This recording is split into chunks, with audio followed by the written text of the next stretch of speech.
ಮುಂಚೆ ಒಂದು ambassador car ಅಂದರೆ 2-3 ಟನ್ ಬರೋದು. ಇವತ್ತೊಂದು ಬಸ್ ಮಾಡಿದ್ರು 2 ಟನ್ನು ಬರಲ್ಲ.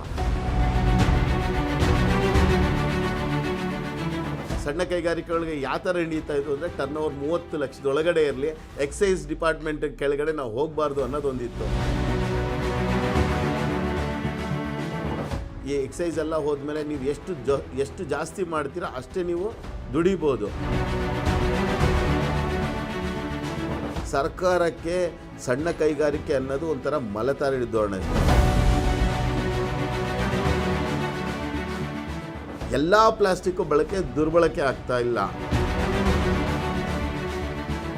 ಎಲ್ಲ ಸೆಕ್ಟರಲ್ಲೂ ಇವತ್ತು ಪ್ಲಾಸ್ಟಿಕ್ ಬೇಕೇ ಬೇಕು ಸರ್. ಪ್ಲಾಸ್ಟಿಕ್ ಇಲ್ದಲೆ ಇವತ್ತು ಜೀವನ ಇಲ್ಲ.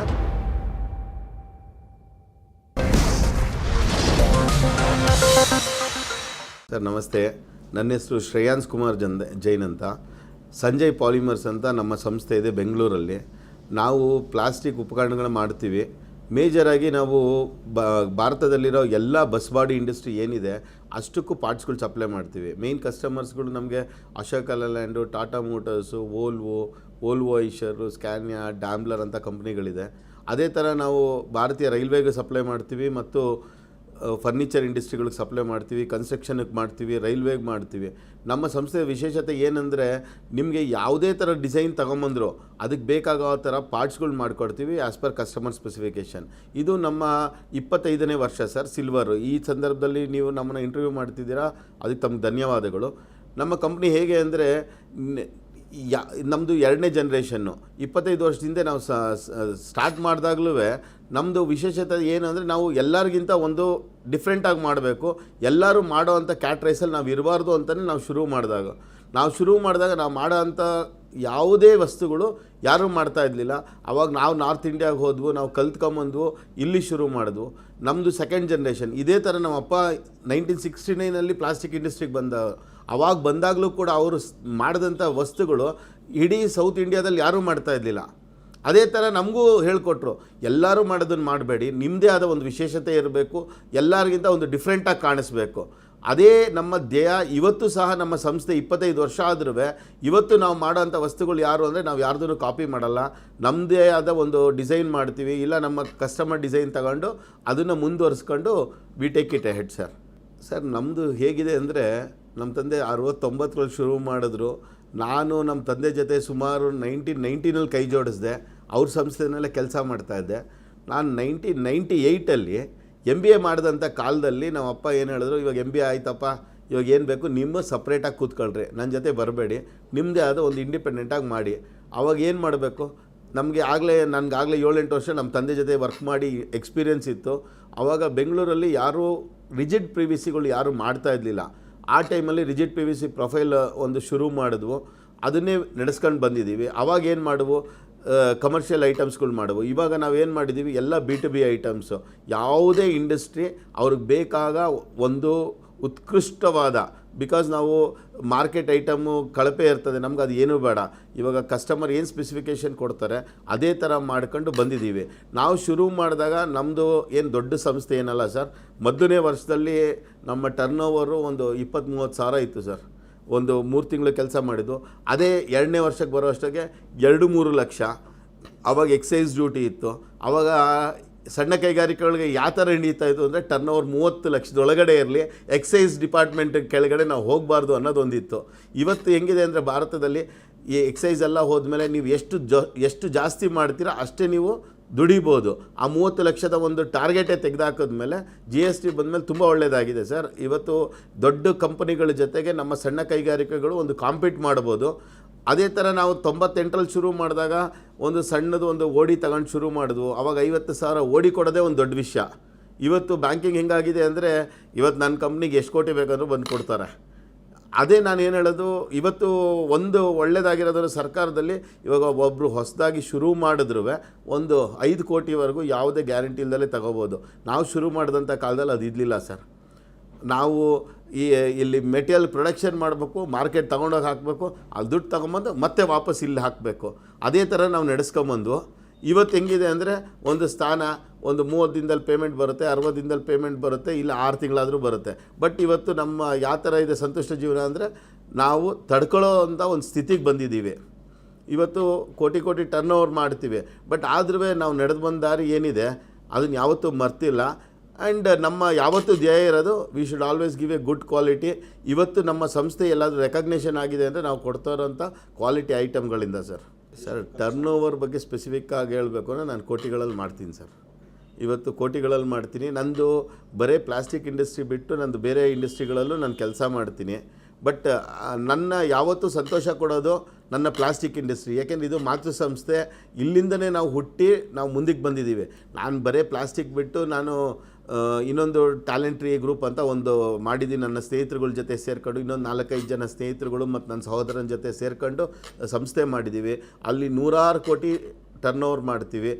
ಬಟ್ ಆದ್ರೂ ಇವತ್ತು ಶ್ರೇಯಾನ್ಸ್ ಎಲ್ಲಿ ಹುಡುಕಬೇಕು ಅಂದರೆ ಎಲ್ಲರಿಗೂ ಗೊತ್ತು, ಕಾಮಾಕ್ಷಿ ಪಾಳ್ಯಕ್ಕೆ ಬರಬೇಕು, ಸಂಜಯ್ ಪಾಲಿಮರ್ಸಲ್ಲೇ ಇರ್ತಾರೆ, ಇಲ್ಲೇ ಭೇಟಿ ಮಾಡಬೇಕು ಅನ್ನೋದು ಎಲ್ಲರಿಗೂ ಗೊತ್ತಿದೆ ಸರ್. ಏನಕ್ಕೆ ಅಂದರೆ ಇದು ನಾವು ಹುಟ್ಟಾಕ್ದಂಥ ಸಂಸ್ಥೆ. ಆವಾಗ ನಮಗೇನೂ ಗೊತ್ತಿಲ್ಲದಲೇ ಇದ್ದಾಗ ಇದು ಕೈ ಹಿಡಿದು ನಾವು ಇವತ್ತು ಏನು ಬಂದಿದ್ದೀವಿ ಇಲ್ಲಿವರೆಗೂ ಬರಲಿಕ್ಕೆ ಈ ಸಂಸ್ಥೆ ಮತ್ತು ಇಲ್ಲಿ ಮಾಡಿದಂಥದ್ದು. ಇಲ್ಲಿ ಬಂದ ಮೇಲೆ ಎಲ್ಲರೂ ರೆಕಗ್ನೇಷನ್ ಮಾಡಿದ್ರು, ಇಲ್ಲಿ ನಾವು ಗೆದ್ವು. ಯಾವುದೂ ಇಲ್ದಲೇ ಇದ್ದಾಗ ನಾವು ಝೀರೋಯಿಂದ ಬೆಳೆದಿದ್ದು ಇಲ್ಲಿಂದ. ಆದ್ದರಿಂದ ನನ್ನ ದಿನ ಎಲ್ಲರಿಗೂ ಗೊತ್ತು, 8 ಗಂಟೆ ಆದರೆ ಎಲ್ಲ ಆಫೀಸ್ ಟೈಮಿಂಗಲ್ಲಿ ನಾವು ಕರೆಕ್ಟಾಗಿ ಇವತ್ತು ಬರ್ತೀವಿ, 8 ಗಂಟೆವರೆಗೂ ಕೆಲಸ ಮಾಡ್ತೀವಿ. ಬೇರೆ ಏನೇ ಇದ್ದರೂ ದಟ್ ಈಸ್ ಆಲ್ ಸೆಕೆಂಡ್ರಿ. ನಮ್ಗೆ ಇವತ್ತು ಫಸ್ಟು ಊಟ ಕೊಡೋದು ಇದೇ ಸಂಸ್ಥೆ ಸರ್, ಇಲ್ಲೇ ಇರ್ತೀವಿ ಸರ್. ಇವಾಗ ನಮ್ಮ ಬಸ್ಸುಗಳಲ್ಲಿ ಒಂದು ಬೀಡಿಂಗ್ಗಳು ಬರ್ತದೆ, ಅವೆಲ್ಲ ಯಾರೂ ಮಾಡ್ತಾ ಇರಲಿಲ್ಲ ಸರ್. ನನಗಿನ್ನೂ ಜ್ಞಾಪಕ ಇದೆ, 1998 ಒಂದು ಕಂಪ್ನಿಗೆ ಹೋದೆ. ನನಗೆ ಗೊತ್ತಿಲ್ಲ, ಎಲ್ಲೋ ಒಂದು ಫಾರಿನ್ಗೆ ಹೋಗಿ ಬಂದಿದ್ದೆ, ನೋಡಿದೆ. ಹೋಗ್ಬಿಟ್ಟು ಇಲ್ಲಿ ಒಂದು ಸಂಸ್ಥೆಯಲ್ಲಿ ಕೇಳಿದೆ, ಸರ್ ಇದನ್ನೆಲ್ಲ ಅಲ್ಯೂಮಿನಿಯಮಲ್ಲಿ ಯಾಕೆ ಸರ್ ಹಾಕ್ತಾಯಿದ್ದೀರಾ, ಪ್ಲಾಸ್ಟಿಕಲ್ಲಿ ಹಾಕ್ಬೋದು ಅಂತ. ಅವ್ರು ನಕ್ಕಿದ್ರು, ಲೇ ಯಾರಾದರೂ ಪ್ಲಾಸ್ಟಿಕಲ್ಲಿ ಹಾಕಿದ್ರೆ ನಮ್ಮ ಕಸ್ಟಮರ್ಗಳೆಲ್ಲ ತಗೊಳ. ಏನಕ್ಕೆ ಸರ್ ಅಂದೆ. ನೋಡಪ್ಪ, ಒಂದು ಬಸ್ ಅಂದರೆ 10ರಿಂದ 12 ವರ್ಷ ಆದಮೇಲೆ ಮಾರಿದ್ರೆ ಕಬ್ಬಣನಾದರೂ ಸಿಗುತ್ತೆ, ಕಬ್ಬಣದ ದುಡ್ಡು ಸಿಗುತ್ತೆ, ನಿಮ್ಮ ಪ್ಲಾಸ್ಟಿಕ್ ಮಾರೋದು ಏನು ಸಿಗುತ್ತೆ ಅಂತ. ಆದರೂ ನಾನು ಬಿಡಲಿಲ್ಲ, ನಾನು ಅದನ್ನೇ ಪರ್ಸ್ಯೂ ಮಾಡಿದೆ, ಇದನ್ನೆಲ್ಲ ಪ್ಲಾಸ್ಟಿಕ್ ಕನ್ವರ್ಟ್ ಮಾಡಬೇಕು ಅಂತ. ನನಗೆ ಫಸ್ಟು ಬ್ರೇಕ್ ಥ್ರೂ ಬಂದಿದ್ದು ಅಂದರೆ 1998 ರೈಲ್ವೆಗೆ ಹೋದೆ. ರೈಲ್ವೆನಲ್ಲಿ FRPನಲ್ಲಿ ಮಾಡೋರು, ಸ್ಟೀಲಲ್ಲಿ ಮಾಡೋರು, ಅಲ್ಯೂಮಿನಿಯಮಲ್ಲಿ ಮಾಡೋದು. ಸುಮಾರು ಒಂದು 2-3 ವರ್ಷ ಕಷ್ಟಪಟ್ಟ ಮೇಲೆ ಅವ್ರಿಗೆ ಹೆಂಗೋ ಪರ್ಸ್ಯೂ ಮಾಡಿ ಟ್ರಯಲ್ ಕೊಟ್ಟು ಫ್ರೀಯಾಗಿ ಕಾಂಪೊನೆಂಟ್ಸ್ಗಳು ಕೊಟ್ಟೆ. ಆವಾಗ ಅವ್ರು ಒಪ್ಕೊಂಡ್ರು, ಇಲ್ಲ ಪ್ಲಾಸ್ಟಿಕ್ ಕಾಂಪೊನೆಂಟ್ಸ್ ಉಪಯೋಗಿಸ್ಬೋದು. ಅದಾದಮೇಲೆ ಎಲ್ಲರೂ ಫಾಲೋ ಅಪ್ ಮಾಡೋಕ್ಕೆ ಶುರು ಮಾಡಿದ್ರು ಸರ್. ಅಲ್ಲಿವರೆಗೂ ಯಾರು ಪ್ಲಾಸ್ಟಿಕ್ನ ಉಪಯೋಗಿಸ್ಬೋದು ಅಲ್ಲಿಗೆ ಅನ್ನೋದು ಯಾರೂ ನಂಬ್ತಾ ಇರಲಿಲ್ಲ ಸರ್. ಇವತ್ತು ಯಾವ ಥರ ಆಗಿದೆ ಅಂದರೆ, ಮುಂಚೆ ಒಂದು ಅಂಬಾಸಡರ್ ಕಾರ್ ಅಂದರೆ 2-3 ಟನ್ ಬರೋದು, ಇವತ್ತೊಂದು ಬಸ್ ಮಾಡಿದ್ರು 2 ಟನ್ನು ಬರೋಲ್ಲ. ಇವತ್ತು ಏನಂದರೆ, ಎಷ್ಟು ಗಾಡಿನಲ್ಲಿ ವೆಯ್ಟ್ ಕಮ್ಮಿ ಮಾಡ್ತೀವಿ ಅಷ್ಟು KMPL ಜಾಸ್ತಿ ಆಗುತ್ತೆ ಸರ್. ಇವತ್ತು ಎಲ್ಲರೂ ಯೋಚನೆ ಮಾಡೋದು ಎಷ್ಟು ಕಮ್ಮಿ ತೂಕದಲ್ಲಿ ಒಂದು ವೆಹಿಕಲ್ ಮಾಡ್ಬೋದು ಅಂತ. ನಾನು ಮಾಡಿದ್ರಿಂದ ಏನಾಯಿತು, ಒಂದು ಸ್ವಲ್ಪ ತೂಕಗಳು ಕಮ್ಮಿ ಆಯಿತು. ಅದೇ ಥರ ನಮ್ಮ ಪ್ಲಾಸ್ಟಿಕ್ಕಲ್ಲಿ ಬೇರೆ ಬೇರೆ ಡಿಸೈನ್ ಕೊಡ್ಬೋದು, ಬೇರೆ ಬೇರೆ ಕಲರ್ ಮಾಡ್ಬೋದು. ಇವಾಗ ಅಲ್ಯೂಮಿನಿಯಮ್ಮು ಅಥವಾ ಕಬ್ಬಣ ಹಾಕಿದ್ರೆ ಹೀಟ್ ಆಗುತ್ತೆ, ನಮ್ಮ ಪ್ಲಾಸ್ಟಿಕ್ಕಲ್ಲಿ ಅದೆಲ್ಲ ಹೀಟ್ ಶ್ರಿಂಕ್ ಆಗುತ್ತೆ. ಸೊ ಅದೆಲ್ಲ ಒಂದೊಂದು ಪ್ರಾಡಕ್ಟು ಅದರದ್ದೇ ಆದ ಒಂದು ವ್ಯಕ್ತಿತ್ವ ಇರುತ್ತೆ sir. Plastic has got lot of things. ಇವಾಗ ಜನ ಎಲ್ಲ ಪ್ಲಾಸ್ಟಿಕ್ ಬ್ಯಾನ್ ಅಂತ ಹೇಳ್ತಾರೆ. ನಾನು ಇವತ್ತು ಹೇಳ್ತೀನಿ, ಇಟ್ ಈಸ್ ಡಿಸಿಪ್ಲಿನ್ ಇಲ್ಲ ನಮ್ಮ ಜನಕ್ಕೆ. ನಾವು ಸಿಂಗಲ್ ಯೂಸ್ ಪ್ಲಾಸ್ಟಿಕ್ ಅಂತ ಏನು ಬರುತ್ತೆ ಅವನ್ನೆಲ್ಲ ಈ ಹ್ಯಾಂಡ್ ಕವರು ಅದನ್ನೆಲ್ಲ ಕರೆಕ್ಟಾಗಿ ಯೂಸ್ ಮಾಡೋದು ಏನೂ ಪ್ರಾಬ್ಲಮ್ ಆಗೋಲ್ಲ ಸರ್. ಮೊನ್ನೆ ನಾನು ಯಾರೋ ಹೇಳಿದ್ರು, ಸರ್ ನೀವೆಲ್ಲ ಪ್ಲಾಸ್ಟಿಕ್ ಮಾಡ್ತೀರಿ. ನಾನು ಹೇಳಿದೆ, ನಾನು ಕೊಡೋ ಪ್ಲಾಸ್ಟಿಕ್ಕು 15ರಿಂದ 20 ವರ್ಷ ಬಾಳಿಕೆ ಬರುತ್ತೆ, ಅದಾದಮೇಲೆ ರೀಯೂಸ್ ಆಗುತ್ತೆ. ನೀವು ಎಲ್ಲ ಪ್ಲಾಸ್ಟಿಕ್ಕು ದುರ್ಬಳಕೆ ಆಗ್ತಾ ಇಲ್ಲ, ಕೆಲವು ಮಾತ್ರ. ಅದನ್ನು ನಮ್ಮ ಜನಕ್ಕೆ ಇವಾಗ ಹೆಂಗಾಗಿದೆ ಅಂದರೆ, ಸ್ಕೂಲ್ ಮಕ್ಕಳಿಂದನೇ ಒಂದು ಡಿಸಿಪ್ಲಿನ್ ಬರ್ತಾ ಇದೆ. ನಾವು ಮುಂಚೆ ಏನೋ ಪ್ಲಾಸ್ಟಿಕ್ ಕವರ್ ಅಂದರೆ ಈಗ ಬಿಸಾಕೋರು. ಇವತ್ತು ಮಕ್ಕಳು ಎಷ್ಟು ಚೆನ್ನಾಗಿದ್ದಾರೆ ಅಂದರೆ, ಎಲ್ಲ ಸೇರಿಸಿ ಅವ್ರ ಬ್ಯಾಗಲ್ಲಿ ತೊಗೊಂಬಂದು ಒಂದು ಡಸ್ಟ್ಬಿನ್ನಲ್ಲಿ ಹಾಕಿ ಬೆಳಗ್ಗೆ ಏನು ಗಾರ್ಬೇಜ್ ಕಲೆಕ್ಟ್ರ್ ಬರ್ತಾರೆ ಅವ್ರಿಗೆ ಸಾಲಿಡ್ ವೇಸ್ಟ್ ಅಂತಲೇ ಸಪ್ರೇಟಾಗಿ ಕೊಡ್ತಾರೆ. ಇವತ್ತು ಅಷ್ಟು ಡಿಸಿಪ್ಲಿನ್ ಬರ್ತಾ ಇದೆ. ಇದೇ ಡಿಸಿಪ್ಲಿನ್ ಒಂದು 20 ವರ್ಷದ ಹಿಂದೆ ಬಂದಿದ್ದರೆ ನಮಗೆ ಈ ಪ್ಲಾಸ್ಟಿಕ್ ಬ್ಯಾಗು, ಈ ಪ್ಲಾಸ್ಟಿಕ್ ವೇಸ್ಟ್ ಮ್ಯಾನೇಜ್ಮೆಂಟ್ ಇವೇನು ತೊಂದರೆಗಳೇ ಇರ್ತಾ ಇದ್ದಿಲ್ಲ. ಬಟ್ ಇವತ್ತು ಒಂದು ಸ್ವಚ್ಛ ಭಾರತದ ಕೆಳಗಡೆ ಒಂದು ಜನಕ್ಕೆ ಒಂದು ಡಿಸಿಪ್ಲಿನ್ ಬರ್ತಾ ಇದೆ. ಇದು ಒಳ್ಳೆಯದಾಗುತ್ತೆ. ಪ್ಲಾಸ್ಟಿಕ್ ಇಂಡಸ್ಟ್ರಿ ಅನ್ನೋದೇ ಕೆಲವರು ಅಸ್ಪೃಶ್ಯ ಥರ ನೋಡ್ತಾರೆ. ಅದನ್ನು ಇವತ್ತು ಹೋಗಲಾಡಿಸ್ಬೇಕು. ಏಕೆಂದರೆ ಎಲ್ಲ ಸೆಕ್ಟರಲ್ಲೂ ಇವತ್ತು ಪ್ಲಾಸ್ಟಿಕ್ ಬೇಕೇ ಬೇಕು ಸರ್. ಪ್ಲಾಸ್ಟಿಕ್ ಇಲ್ದಲೇ ಇವತ್ತು ಜೀವನ ಇಲ್ಲ. ಬಟ್ ಹೇಗೆ ಚೆನ್ನಾಗಿ ಬಳಕೆ ಮಾಡ್ತೀವಿ ಅದ್ರ ಮೇಲೆ ಎಲ್ಲ ನಡೀತದೆ ಸರ್. ಮೊದಲನೇದಾಗಿ ನಾನು ಯಾರಿಗಾದರೂ ಇದು FRP ಬೇಡ ಸರ್, ಇದು ಅಲ್ಯೂಮಿನಿಯಂ ಬೇಡ ಸರ್, ಸ್ಟೀಲ್ ಬೇಡ ಅಂದರೆ ನಕ್ಬಿಡೋರು. ನಾನು ಹೇಳಿದ್ನಲ್ಲ, ಈ 12 ವರ್ಷ ಆದಮೇಲೆ ಬಸ್ ಮಾರಿದ್ರೆ ತೂಕಕ್ಕೆ ಹಾಕಿದ್ರು ಅದಕ್ಕೆ ಸಿಗುತ್ತೆ, ಇದ್ರೊಳಗೆ ನಿಂಗೆ ಸಿಗಲ್ಲ ಅಂತ.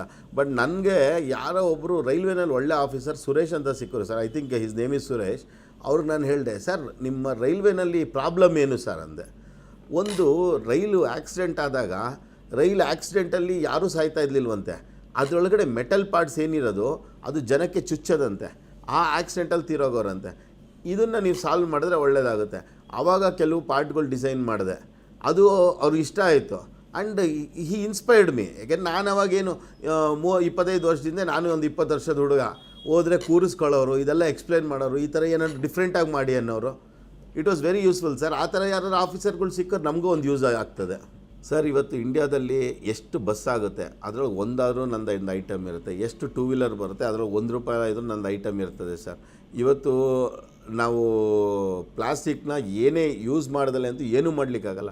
ಬಟ್ ನಮ್ದು ಏನಾಗಿದೆ ಅಂದರೆ, ನಮ್ಮದು almost 70% of our market is automobile, ಮತ್ತು ಇನ್ನೊಂದು 25% ರೈಲ್ವೆ ಇದೆ, ಒಂದು 15 ಫರ್ನಿಚರ್ ಇದೆ. ಬಟ್ ಎಲ್ಲದು ಏನಿದೆ ನಮ್ಮ ಮೇಜರು ಆಟೋಮೊಬೈಲ್ಗೆ ಕಾನ್ಸಂಟ್ರೇಟ್ ಮಾಡ್ತಾಯಿದ್ದೀವಿ. ಏನಕ್ಕೆ ಅಂದರೆ ಅದು ಯಾವತ್ತೂ ಮುಳುಗದ ಒಂದು ಇಂಡಸ್ಟ್ರಿ ಸರ್. ಇವತ್ತು ಏನು ನಮ್ಮ ಇಂಡಿಯನ್ ಎಕನಾಮಿ ಇದೆ, ಅದು majorly it is all because of building of roads and because of automobile. ಯಾವತ್ತು ನಮ್ಮ ಎಕನಾಮಿ ಸ್ಲೋ ಆಗ್ತಾಯಿದೆ ಅಂದಾಗೆಲ್ಲ ಸರ್ಕಾರ ಮತ್ತೆ ಆಟೋಮೊಬೈಲ್ಗೆ ಇದು ಕೊಡ್ತಾ ಇದೆ. ಅದು ಫೇಮ್ ಇರ್ಬೋದು, ಮುಂಚೆ JNURM ಸ್ಕೀಮಲ್ಲಿ ಇರ್ಬೋದು, ಅವಾಗೆಲ್ಲ ಹೊಸ ಆಟೋಮೊಬೈಲ್ಗಳು. ಇವಾಗ ಸ್ಕ್ರಾಪಿಂಗ್ ಪಾಲಿಸಿ ತಂದಿದ್ದಾರೆ. ಸ್ಕ್ರಾಪಿಂಗ್ ಪಾಲಿಸಿಯಿಂದ ಏನಾಗ್ತಾಯಿದೆ, ಹಳೆಯ ವೆಹಿಕಲೆಲ್ಲ ಫೇಸ್ ಔಟ್ ಆಗುತ್ತೆ, ಮತ್ತು ಹೊಸ ಆಟೋಮೊಬೈಲ್.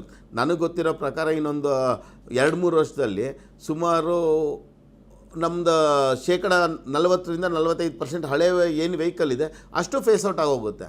ಸೊ ನಮಗೆ that is that much bigger business that we can look forward in Indian economy sir. ಇವತ್ತು ನಿಜವಾಗ್ಲೂ ಒಂದು ಹೇಳಬೇಕು ಅಂದರೆ, ನನ್ನ ಬ್ಯಾಕ್ಗ್ರೌಂಡು, ನಾನು ಒಂದು ಇಂಡಸ್ಟ್ರಿಯಲಿಸ್ಟ್ ಅಲ್ದಲೇ ನಾನು ಹಲವು ಸಣ್ಣ ಕೈಗಾರಿಕಾ ಸಂಸ್ಥೆಗಳಲ್ಲಿ ನಾನು ತೊಡಗಿದ್ದೀನಿ ಸರ್. ನಾನು ಕಾಸಿಯಾ ಅಂತ ಒಂದು ಕರ್ನಾಟಕದಲ್ಲಿ ಒಂದು ಮೇಯ್ನ್ MSME ಬಾಡಿ ಇದೆ ಸರ್. ಅಲ್ಲಿ ಒಂದು 13,000 ಜನ ಮೆಂಬರ್ ಇದ್ದಾರೆ. ಒಂದು 130 ಸಣ್ಣ ಆರ್ಗನೈಸೇಷನ್ಗಳು ಅಫಿಲಿಯೇಟೆಡ್ ಆಗಿದೆ. ಸೊ ಅಲ್ಲಿ ನಾವು ಸುಮಾರು ಜನ ಭೇಟಿ ಮಾಡ್ತೀವಿ. ಅದೇ ಥರ ನಾನು ಕರ್ನಾಟಕ ರಾಜ್ಯ ಪಾಲಿಮರ್ ಸಂಘದಲ್ಲಿ ಉಪಾಧ್ಯಕ್ಷ ಆಗಿದ್ದೀನಿ, ಮತ್ತು ಬೆಂಗಳೂರು ಉತ್ತರ ಸಣ್ಣ ಕೈಗಾರಿಕೆಗಳ ಸಂಘದಲ್ಲಿ ಸೆಕ್ರೆಟರಿ ಆಗಿದ್ದೀನಿ. ಇಷ್ಟೆಲ್ಲ ಆದ್ರೂ ನಮ್ಗೆ ಒಂದೇ ಒಂದು ಅಂದರೆ, ನನ್ನ ಅನುಭವ ಅಂದರೆ, ಸರ್ಕಾರಕ್ಕೆ ಸಣ್ಣ ಕೈಗಾರಿಕೆ ಅನ್ನೋದು ಒಂಥರ ಮಲತಾರಿ ಧೋರಣೆ ಸರ್. ಅವರು ಸರ್ಕಾರದಿಂದ ನಾವು ಏನೂ ಮಾಡೋಕ್ಕಾಗಲ್ಲ. ಅವರು ಏನು ಕೊಡ್ತಾರೆ, ಸಾಲ ಕೊಡ್ತಾರೆ. ಮುಂಚೆ ಎಲ್ಲ ಸಬ್ಸಿಡಿ ಕೊಡೋರು, ಅದು ಮಿಸ್ಯೂಸ್ ಆಗಿದೆ ಅಂತ ನಮಗಂತೂ ಗೊತ್ತಿಲ್ಲ. ಇವತ್ತು ನಮ್ಮ ಸಣ್ಣ ಕೈಗಾರಿಕೆಗಳು ಹೇಗಿದೆ ಅಂದರೆ, ಒಂದು ಲೇಬರ್ ಸಿಗ್ತಾಯಿಲ್ಲ ನಮ್ಮ ಲೋಕಲಲ್ಲಿ, ಮತ್ತು ಟ್ರೈನ್ಡ್ ವರ್ಕ್ಫೋರ್ಸೇ ಇಲ್ಲ, ಸ್ಕಿಲ್ಡ್ ವರ್ಕ್ಫೋರ್ಸೇ ಇಲ್ಲ ಕರ್ನಾಟಕದಲ್ಲಿ ಹುಡ್ಕೋಕ್ಕೆ ಹೋದರೆ. ಯಾಕೆಂದರೆ ನಮ್ಮ ಜನ ಏನು ಓದಿದ್ದಾರೆ ಅವ್ರು ಯಾರೂ ಇವತ್ತು ಸಣ್ಣ ಕೈಗಾರಿಕೆಗಳಲ್ಲಿ ವರ್ಕ್ ಮಾಡೋಕ್ಕೆ ಬರಲ್ಲ. ಇವತ್ತು ಸಣ್ಣ ಕೈಗಾರಿಕೆಗೆ ದುಡ್ಡು ಸಿಗುತ್ತೆ, ಮುಂಚೆ ದುಡ್ಡು ಸಿಗ್ತಾ ಇರಲಿಲ್ಲ, ದಂಡಿಯಾಗಿ ಜನ ಸಿಗೋರು. ಇವತ್ತು ಜನ ಇಲ್ಲ, ದುಡ್ಡು ಎಷ್ಟು ಬೇಕಾದ್ರೂ ಸಿಗುತ್ತೆ, ನೀವು ಎಷ್ಟು ಬೇಕಾದ್ರೂ ಇನ್ವೆಸ್ಟ್ ಮಾಡ್ಬೋದು. ಮುಂಚೆ ಥರ ನಿಮಗೆ ದುಡ್ಡಿಗೆ ಅಭಾವನೇ ಇಲ್ಲ. ಯಾವುದೇ ಇಂಡಸ್ಟ್ರಿ ಶುರು ಮಾಡಬೇಕು ಅಂದರೂ ಬ್ಯಾಂಕ್ಸ್ ಆರ್ ದೇರ್. ಒಂದು ಸರ್ಕಾರಿ ಸಿಗುತ್ತೆ, ನ್ಯಾಷನಲೈಸ್ ಬ್ಯಾಂಕ್ ಆಗ್ಬೋದು, ಅಥವಾ ಪ್ರೈವೇಟ್ ಬ್ಯಾಂಕ್ ಆಗ್ಬೋದು, ವೇರಿಯಸ್ ಸ್ಕೀಮ್ ಇದೆ ಸರ್, ಸಿಗುತ್ತೆ. ಬಟ್ ಇವತ್ತಿರೋದು ಮುಖ್ಯ ನಮ್ಮ ಇಂಡಸ್ಟ್ರಿಗಳಿಗೆ ತರಬೇತಿ ಇರುವಂತಹ ಮಕ್ಕಳು ಸರ್. ನಮ್ಮಲ್ಲಿ ಏನು ITI ಡಿಪ್ಲೊಮಾ ಓದ್ಕೊಂಬರ್ತಾ ಇದ್ದಾರೆ, ಅವ್ರು ಎಲ್ಲರಿಗೂ ದೊಡ್ಡ ಕಂಪ್ನಿಗಳಲ್ಲೇ ಕೆಲಸ ಬೇಕು, ಹೋಂಡಾ ಬೇಕು, ಟೊಯೋಟಾ ಬೇಕು ಅಂಥ ಕಂಪ್ನಿಗಳು. ನಮಗೆ ಇವತ್ತು ನಮ್ಮ ಮಕ್ಕಳಿಗೆ ಸಣ್ಣ ಕೈಗಾರಿಕೆಗಳಲ್ಲಿ ಕೆಲಸ ಮಾಡಬೇಕು, ಸಣ್ಣ ಕೈಗಾರಿಕೆಗಳಲ್ಲಿ ಕೆಲಸ ಮಾಡಿದ್ರೆ ನಾಳೆ ನೀನು ಒಂದು ಓನರ್ ಆಗಿ ನೀನು ಒಂದು ಸಂಸ್ಥೆ ಮಾಡಿ, ಅದು ಅವ್ರ ಮಕ್ಳಿಗೆ ಬರ್ತಾ ಇಲ್ಲ. ಅವರು ಶಾರ್ಟ್ ಟರ್ಮ್ ಯೋಚನೆ ಮಾಡ್ತಾ ಇದ್ದಾರೆ. ಅದು ನಾವು ಸ್ಕೂಲ್ಗಳಲ್ಲೇ ನಮ್ಮ ಸರ್ಕಾರ ಒಂದು ಪ್ರೋಗ್ರಾಮ್ ಮಾಡಿ ಅವ್ರಿಗೆ ಸಣ್ಣ ಕೈಗಾರಿಕೆಗಳಲ್ಲಿ ಕೆಲಸ ಮಾಡಿ, ನಾಳೆ ನೀನು ಒಂದು ವ್ಯವಹಾರ ಮಾಡ್ಬೋದು, ನೀನು ಒಂದು ವ್ಯಾಪಾರ ಮಾಡ್ಬೋದು, ನೀನು ಒಂದು ಉದ್ಯಮಿ ಆಗಬಹುದು ಅನ್ನೋದು ಸರ್ಕಾರ ಒಂದು ಸ್ಯಾನಿಟೈಸ್ ಮಾಡಿದ್ರೆ, ನಾಳೆ ಸಣ್ಣ ಕೈಗಾರಿಕೆಗಳಿಗೆ ಬರಲಿಕ್ಕೆ ಜನ ನಮಗಿವತ್ತು ಶೇಕಡ ಒಂದು 50-55% ಅಷ್ಟು ಜನರ ಅಭಾವ ಇದೆ ಸರ್. ಇವತ್ತು ನಾವು ಯಾವುದೇ ಮುಂಚೆ ನೀವು ಹಳೇ ಫಿಲಮ್ಗಳು ಅಥವಾ ಹಳೆ ಫೋಟೋ ನೋಡಿದ್ರೆ ಎಲ್ಲ ಫ್ಯಾಕ್ಟ್ರಿಗಳ ಮುಂದೆ ಉದ್ಯೋಗ ಖಾಲಿ ಇಲ್ಲ ಅಂತ. ಇವತ್ತು ನೀವು ಯಾವುದೇ ಕಂಪ್ನಿ ಎಷ್ಟು ಸಣ್ಣದಿರಲಿ ದೊಡ್ಡದಿರಲಿ, ಮುಂದ್ಗಡೆ ಹೋದರೆ ನಮ್ಗೆ ITI ಬೇಕು, ಫಿಟ್ಟರ್ ಬೇಕು, ನಮ್ಮ ಡಿಪ್ಲೊಮಾ ಬೇಕು, ನಮ್ಮ ಮೆಕ್ಯಾನಿಕಲ್ ಬೇಕು, ಇದೇ ಬೋರ್ಡ್ ಕಾಣಿಸುತ್ತೆ. ನಮ್ಮ ಜನ ಇವತ್ತು ಏನಾಗಿದೆ, ITI ಓದಿರೋನು ದೊಡ್ಡ ಕಂಪ್ನಿಗೆ ಹೋಗ್ತಾನೆ, ಇಂಜಿನಿಯರ್ ಆದವನು ಚಿಕ್ಕ ಕೆಲಸ ಮಾಡಲ್ಲ. ಇಲ್ಲಿ ನಮ್ಮಲ್ಲಿ ಏನಾಗೋಗಿದೆ ಅಂದರೆ, ಡಿಗ್ನಿಟಿ ಆಫ್ ಲೇಬರ್ ಜಾಸ್ತಿ ಯೋಚನೆ ಮಾಡ್ತಾರೆ. ನಾನು ಇಂಜಿನಿಯರಿಂಗ್ ಆಗಿಬಿಟ್ಟು ನಾನು ಯಾಕೆ ITI ಅವ್ನ ಕೆಲಸ ಮಾಡಬೇಕು, ಇದೆಲ್ಲ ಯೋಚನೆ ಮಾಡ್ತಾರೆ. ಬಟ್ ಇವತ್ತು ಅಂಥವ್ರು ಹುಡುಗರು ಮನೆಯಲ್ಲಿ ಕೂತಿದ್ದಾರೆ ಹೊರತು ಕೆಲಸ ಮಾಡಲಿಕ್ಕೆ ರೆಡಿ ಇಲ್ಲ.